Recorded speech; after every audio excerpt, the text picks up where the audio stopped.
Today I'm going to be reacting to your hot takes that you guys sent in. I think there's a lot of good ones in here.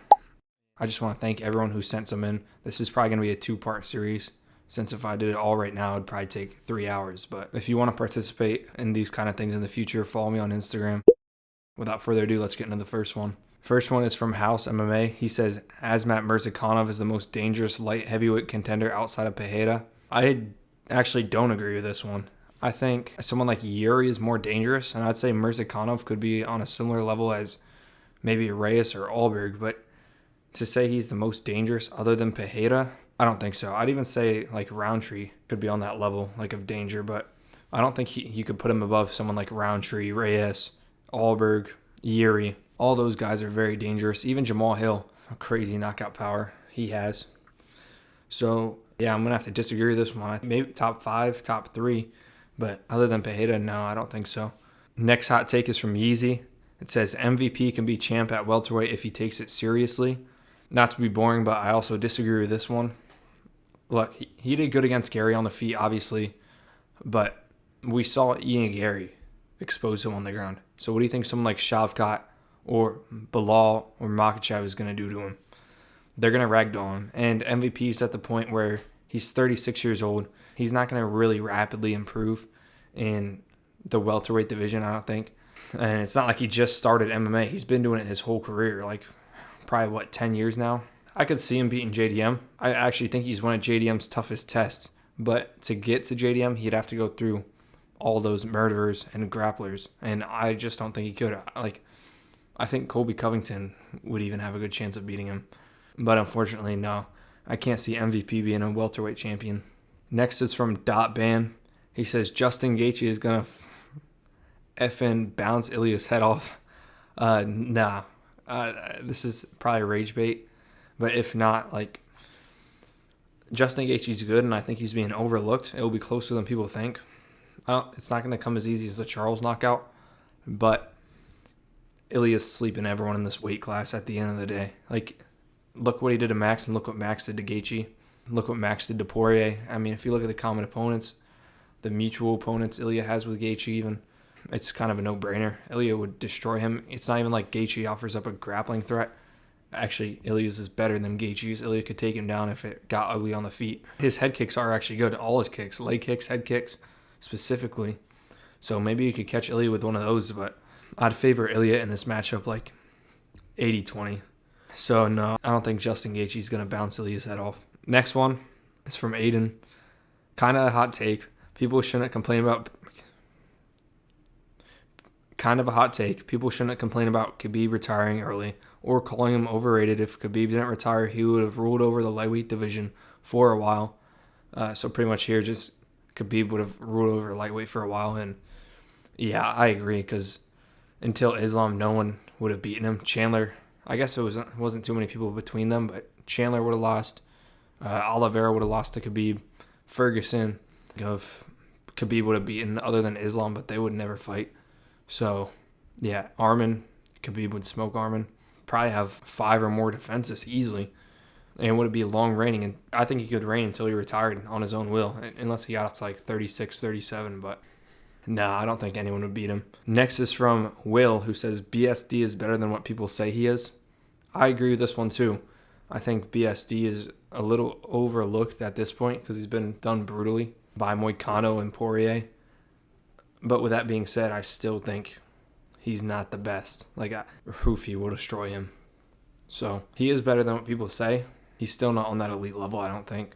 If he can somehow get to the version that he was at when he fought Poirier, maybe he could get back up there, but his confidence is just destroyed. And he's only 29, so he has time, but the damage he's taken, that ages you fast. Next is from Will. He says, I'm going to put all my bread on Hoofy next week, but I'm trying to get plus 100 odds, so who should I add to make it plus 100 or close? If you want it safe, I think Modestus Bukauskas should be pretty safe. I don't see Paul Craig beating him. Sam Patterson should be pretty safe. Omar Sy should be safe, but you never know with him. So any of those guys I'd think would be a good bet. And then other good bets would be Tavares, Fernandez. Did I already say him? Mason Jones, Barhalio. All those guys are good. But yeah, those first 3, that's who I'd go with. Next is from I actually can't read that. Maybe Mandarin, Korean. But he says, Dagestanis are on roids, all of them. I 100% agree with this. Like, all jokes aside, Islam has literally popped before and no one talks about it. And they're up in the mountains. USADA doesn't really have, I guess it's not USADA anymore, but whoever it is now doesn't really have readily available access to them. So these guys are up, gone for months on end, away from the testing pool. Always crazy physiques, crazy strength. People say the strength is like unnatural. Why do you think that is? Because they're eating more protein? No. They're on roids. I guarantee they're all on roids. And they're smart enough to cycle off by the time the fight comes around. People will say, how can you do roids and not be caught? Well, you can cycle off them. But you get to use them for your whole training camp. Build muscle, recover faster, get a more efficient training camp. And that's what these guys do. I think a lot of people in the UFC are juicing. If I were to bet, people just figure out the loopholes. And it was only a matter of time, because when legacy is on the line and money, people will do everything in their power to get to the top. So undoubtedly, the Dagestanis are on roids. What do you think? Islam Makhachev was just a one-off? He was the only person in the camp that did it. Give me a break. They're all on steroids, 100%. Nate Diaz was right. Next, Damien says Arman doesn't deserve a title shot. I disagree with this. He should have been penalized, yes, but he made things right when he weighed in as a backup at UFC 317, proved that he could make the weight. It wasn't a weight problem. Something actually was probably wrong with him. Yes, he was an idiot for screwing around with Nina drama, but who else are you going to give the title shot to? Gaethje? That would not be as fun or competitive as the Arman fight. Arman is the number one contender at this point in time. He's the most interesting fight. He's a true litmus test for how well Ilya would do against someone like Makhachev, because their grappling's pretty even. Makhachev obviously has some better BJJ, better striking as well. But as far as just the pure wrestling goes, Arman's very good. He trains with Khamzat, with Coach Cal as well. I think he would be a problem for Ilya. I don't think he'd beat Ilya. I think Ilya sleeps everyone in the lightweight division. But it's the closest fight you can make at lightweight right now. So I don't agree with this one. I think Arman does deserve a title shot. Maybe not deserves a title shot, but he should get the next title shot. Next we have, the name cuts off, so I apologize. I'm just going to call him Q. But Q says, Islam Makhachev did not run from Ilya. I agree. Islam Makhachev's plan always was to go up to welterweight after that fight, no matter who it was. Arman, Renato. And that's what he did. You know, he was taking on the number one contender at the time, Arman. We wanted to fight Arman. Arman pulled out. He fought Moicano, whatever. But after that fight, regardless of who the opponent was, his plan was to go up. He tried to fight number one contender. Number one contender pulled out. And then comes along Ilya saying he's going to move up, whatever. We don't know really what's going on. And Makhachev is tired of the weight, and he starts his welterweight bulk. And to be honest, I don't consider that running, because this is a tale as old as time. And I'll touch on this later, but in the UFC, it's always going to be a new contender that you have to fight. Like with Volk, it's going to be after he beats Murphy or Evloev, it's going to be, now he has to fight Gene Silva. It keeps going and going, and Makhachev would have been stuck at lightweight forever if he didn't draw a line sooner or later. So I don't think he was running. It was his plan all along. It's not like he only thought about going up to welterweight when Ilya was becoming a threat. So yeah, Islam definitely didn't run from Ilya. Next is from Marco. He says, Khamzat still didn't prove his cardio. I totally agree with this. Khamzat did nothing to prove his cardio. It was 5-round cardio in the Dricus Duplessis fight. All he did was lay on top of Dricus for 5 rounds. Was it a bad performance? No. It was very impressive to do that to a champion, a very good champion at that, top 3 middleweight of all time, arguably. It's very impressive, like I said, but did we learn about his cardio? Not really. His output wasn't really there. He did this all fight. Pause. Little pillow punches on top, in full control, just kind of laid there. And obviously there's more to it, but at the end of the day, it wasn't a high pace. It's not like he gassed Dricus out either. No, he didn't prove he had good cardio or that his cardio was better than anyone else's. He proved that he had amazing wrestling, and that's it. He didn't show his striking.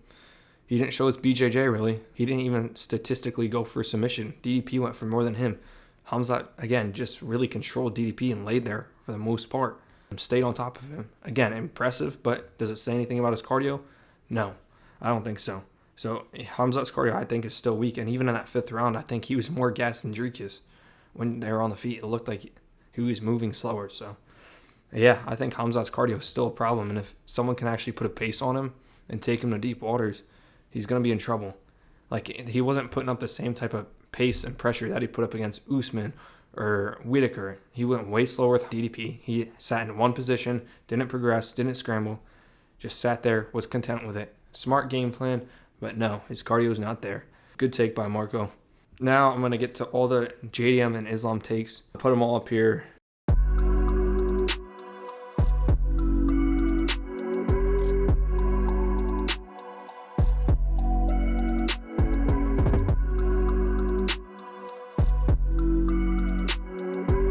There's a lot of them. First, no, JDM's not the GOAT. But how do I think this matchup will go? This is a tough one.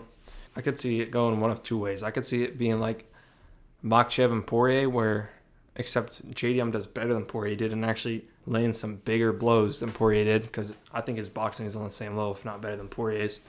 And he drags Makhachev to deep water, a war. Or it's the Khamzat DDP performance where he just controls him and makes him look easy.